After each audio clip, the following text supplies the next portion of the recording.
happen? I will bless you with this child, but this blessing comes with great conditions and terrible consequences. If you ever cut this child's white hair, the forest will take her back from you immediately. I will bless you with this child, the forest spirit said, her voice deep and heavy with power. But this blessing comes with great conditions and terrible consequences. If you ever cut this child's white hair, the forest will take her back from you immediately.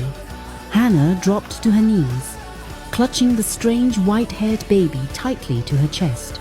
I swear, she cried, I swear, I will never cut it. I will obey every instruction you give me, great mother of the forest. The forest spirit eyes glowed like fireflies in the dark forest. Good, very good, she said softly. On her 18th birthday, something unexpected will happen. Only true and pure love will be able to break it. Hannah's heart began to pound. What will happen? She asked in fear. But before she could hear the answer, the spirit vanished like smoke into the air, leaving Hannah alone in the forest, holding a baby that was not born of any woman. What will happen on her 18th birthday? Hannah whispered. Stay with me, friends, and I will tell you this story. Many people in the village used to say Hannah was cursed. Not because she was wicked. In fact, she had one of the purest and kindest hearts anyone had ever known. Not because she was proud, she was gentle and humble, but because after 7 long years of marriage, she still had no child. At first, her husband, Obasi, was patient. He held her hand at night and said, "It will happen one day. Don't worry too much, my dear wife." He prayed with her. He comforted her, but year after year passed, and nothing changed. Slowly, Obasi's love turned into silence. Then, silence turned into anger. One night, he packed his things. "I cannot waste my life waiting for a barren woman," he said coldly. "I deserve children, a real family, one I have already found in the next village." Hannah dropped to her knees. She held his legs and begged. Even though she had known for years that he was unfaithful, she had pretended not to know, hoping one day she would finally give him a child. "Please don't leave me," she cried.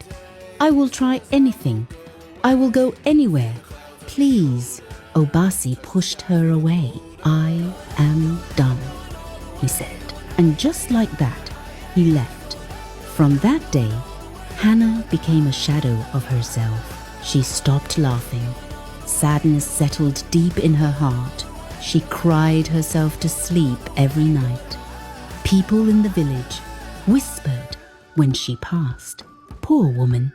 Her husband left her for another. To survive, Hannah began gathering firewood in the forest and selling it.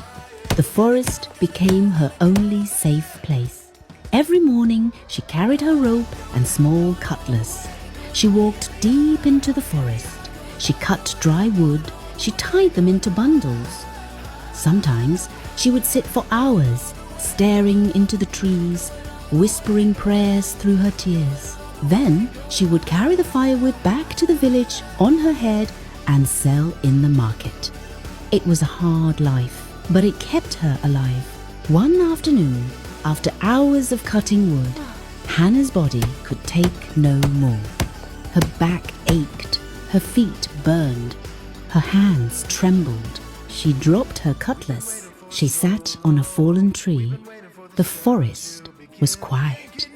Only birds and the soft sound of leaves moving.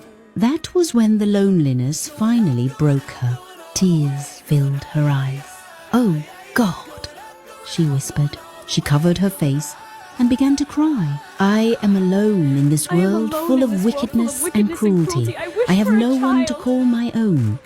Her shoulders shook. "I wish for a child," she sobbed. "Even if I die alone, please, just let me feel what it means to be a mother once." She cried until her chest hurt. Suddenly, a strange wind passed through the trees.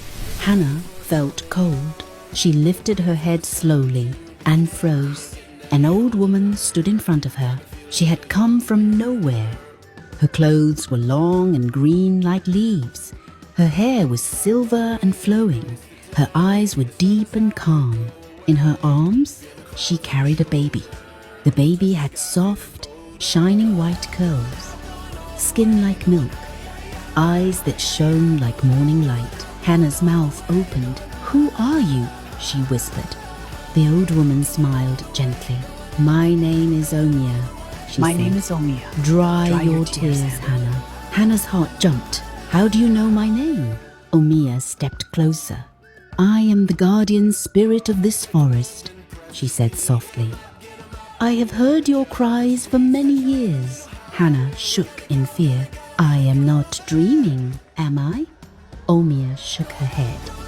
"No, child, you are awake. Open your hands," Omia said. She slowly placed the baby in Hannah's arms. The baby was warm, real. The moment Hannah touched her, her heart exploded with love. The baby smiled. Hannah gasped, "Oh my God!" Tears poured from her eyes. "She's beautiful." Omia smiled. "Her name is Aurora," she said. "She is your answered prayer." Hannah hugged the baby tightly, tears flowing down her face. But how?" Omia's eyes glowed softly. "Love created her. Your tears shaped her." Hannah laughed and cried at the same time. "My baby? My baby." Then Omia's face suddenly became serious. "Hannah, listen carefully. This gift comes with a condition and a great responsibility." Hannah nodded quickly. "I will do anything." "Anything?" Omia gently touched Aurora's white hair. "You must never cut her white hair," she said. "Not for any reason." Hannah swallowed. "Why?"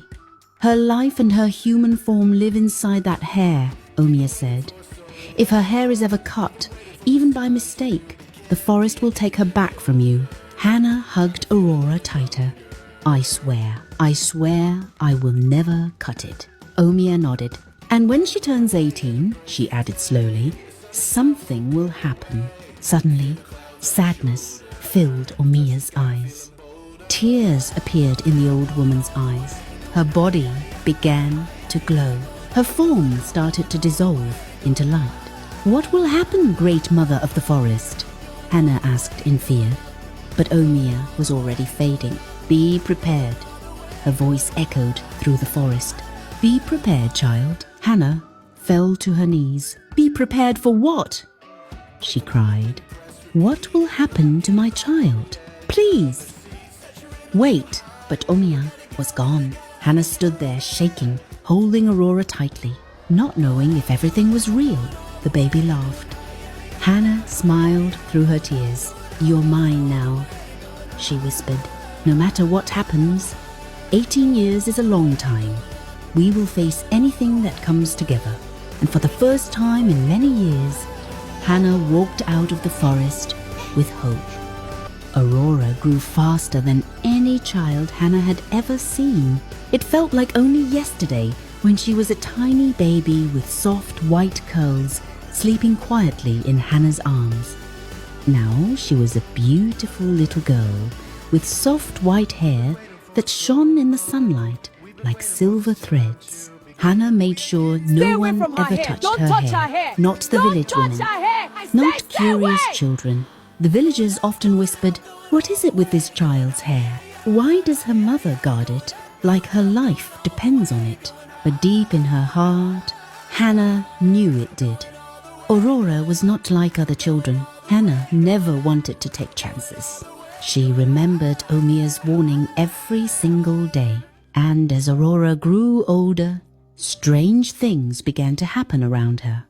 One morning, Hannah woke up with a terrible fever. Her body burned. Her head ached. She was too weak to stand. She lay on the bed, shaking. Aurora climbed onto the bed and touched her mother's face. "Mama, don't cry," she said softly. "You will be okay." She placed her tiny hand on Hannah's forehead. A warm, gentle light glowed from her palm. Within minutes, Hannah's fever disappeared. Her body cooled, her strength returned. She sat up suddenly in shock. "My God," she whispered. Aurora only smiled. "You're better now, Mama." Hannah